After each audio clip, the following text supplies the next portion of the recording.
les années 50 et au début des Golden 60s, la marque Opel, c'était des voitures robustes, fiables, mais pas très sexy.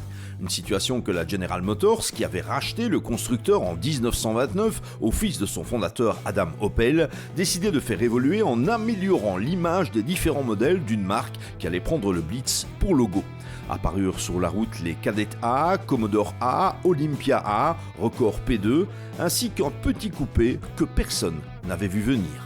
Ainsi naquit l'Opel GT, à une époque où l'engouement pour les petites voitures de sport était réel.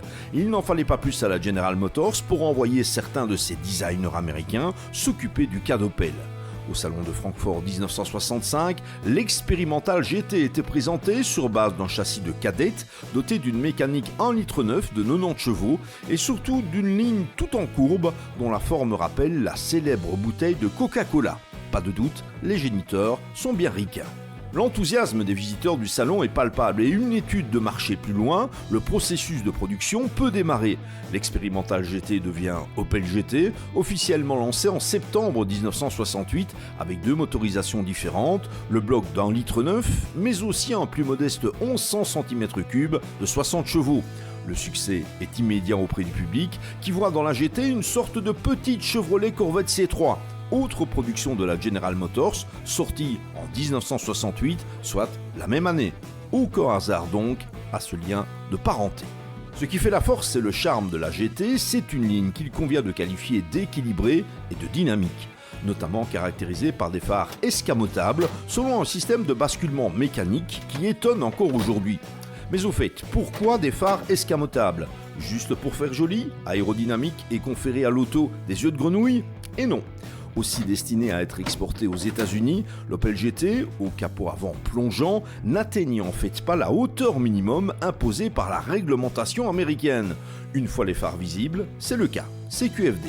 Mais ce qui n'a rien de vraiment évident dès l'instant où le système repose sur une tringle attirée depuis le tableau de bord. Petite manœuvre plutôt physique dont le conducteur finit par se passer quand ce n'est pas nécessaire.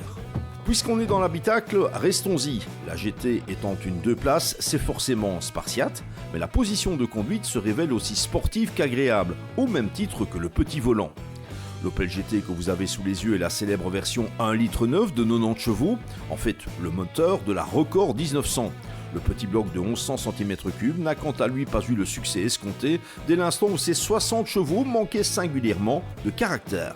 Signalons que la boîte de vitesse, manuelle et à 4 rapports, était souvent remplacée par une variante automatique à 3 rapports du côté des États-Unis.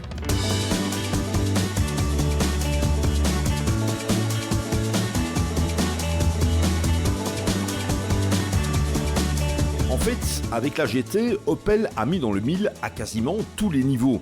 Atteignant 185 km/h en pointe pour 940 kg sur la balance, la petite sportive était proposée à un tarif qui n'avait rien d'exagéré, surtout pour une mécanique à la fois moderne et fiable, positionnée derrière le train avant, ce qui était synonyme de maniabilité accrue.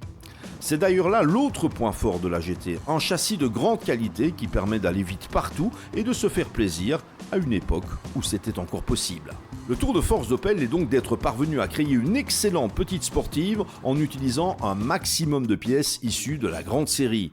Bref, ce petit coupé est un exemple de réussite automobile entre la fin des Golden 60s et le début des 70s. Son succès commercial n'a dès lors rien d'étonnant.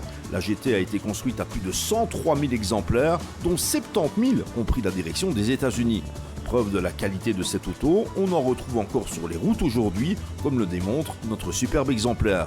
Ce sont principalement les versions 1900 cm3 qui sont arrivées jusqu'à nous. Plus que jamais, l'Opel GT jouit d'une image attrayante, symbolisant la petite voiture sportive performante et bien équilibrée du début des années 70.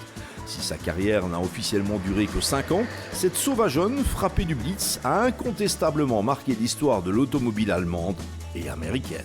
Cette Opel GT nous renvoie au début des années 70 avec ce modèle précisément, cet exemplaire qui date de 1971. C'est une voiture qui a passé la majeure partie de son existence au Grand-Duché de Luxembourg. Particularité, ces fameuses jantes ATS de 15 pouces qui existaient bel et bien à l'époque et qui offraient à cette voiture un look absolument inimitable. Et puis, ce qui a peut-être de plus étonnant avec la GT d'Opel, eh bien, c'est que malgré le succès de cette petite Corvette, comme on l'appelait à l'époque, eh bien, Opel aura mis longtemps, très très longtemps, avant avant de rééditer l'expérience, il faudra en fait attendre les années 2000 avant de voir réapparaître sur le marché une Opel GT qui n'a certainement pas le charme de ce modèle-ci.